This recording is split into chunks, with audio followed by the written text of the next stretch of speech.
What's going on there, everyone? Well, more documents released that just further proves that the whole Russia investigation should have never have happened in the first place. So much biased, so much just vitriol towards Donald Trump even before he was elected president. They feared this man, and there's a good reason why. He has shook up the deep state, which is a good thing for all of us because they kind of run things if not checked. So good on them, and really good shout out to Judicial Watch because they're like some of the main players behind getting this information out. So right on. Justice Department releases Bruce Orr interview notes from the Daily Caller. The Justice Department on Thursday released partially redacted they're kind of heavily redacted, I will say that. Transcripts of the interviews Bruce Orr conducted with the FBI after his contact with Christopher Steele, the author of the infamous anti-Trump dossier. It just gets deeper and deeper with every document dump. Orr, who served as Associate Deputy Attorney General in the Justice Department, had numerous contacts with Steele during and after the 2016 election as part of the investigation into possible links between Trump campaign and the Russian government. The transcripts released Thursday are FBI summaries of interviews Orr conducted with the FBI following his interactions with Steele, a former British spy. Conservative watchdog group Judicial Watch sued the FBI for the Orr records. The FBI conducted its 12 interviews with Orr from November 22, 2016 through May 15, 2017. Orr told the FBI details of what information Steele provided from his investigation of Donald Trump's possible ties into Russia. It's comical to me now because I've been following this very close, as with a few people, and it's just completely ridiculous. In a perfect world where our justice system and judicial systems and all this are working flawlessly, there'd be a lot of people in jail right now.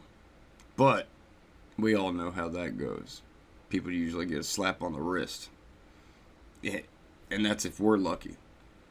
Orr said Steele told him in one conversation in September 2016 he was desperate that Donald Trump not get elected and was passionate about him not being the U.S. president. That right there, in and of itself, would make Steele not a very viable person to be digging up dirt on Trump because there's a clear bias. It doesn't make any sense. But they went with it. Fusion GPS, an opposition research firm that was working for the Clinton campaign and the DNC, hired Steele to investigate the Trump campaign.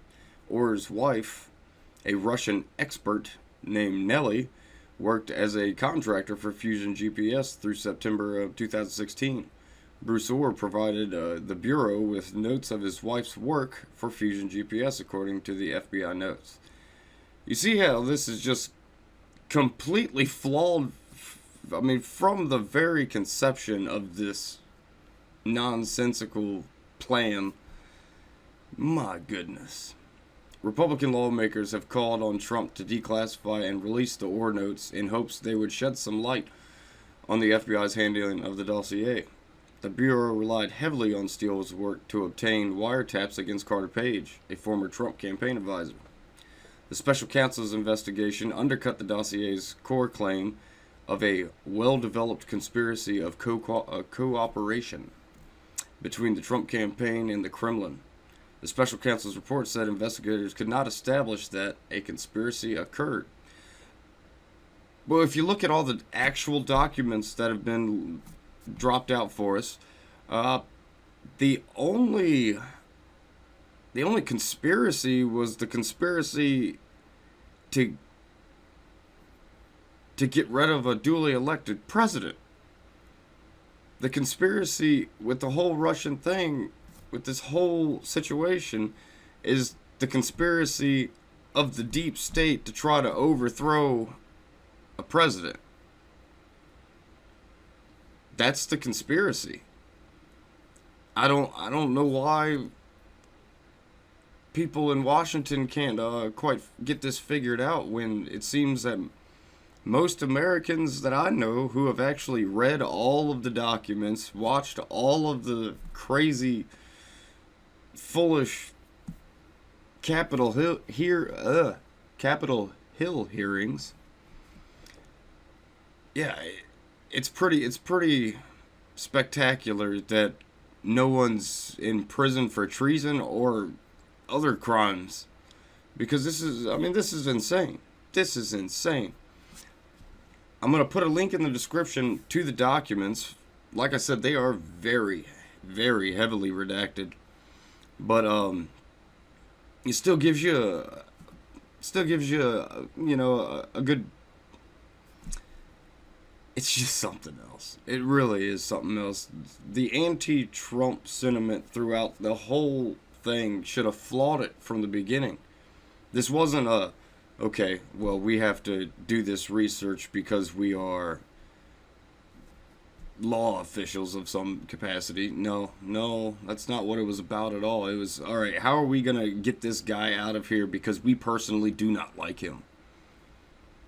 And that's about as simple as it gets right there. But like I said, I'm going to put the link in the description to the documents. I suggest everyone look at them for themselves.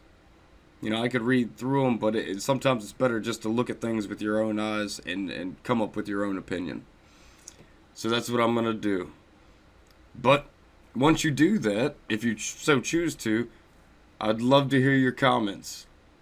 Because I, personally, like I said, I've been watching this from day one, and it's fallen apart from day one. And it just keeps getting worse with every document dump.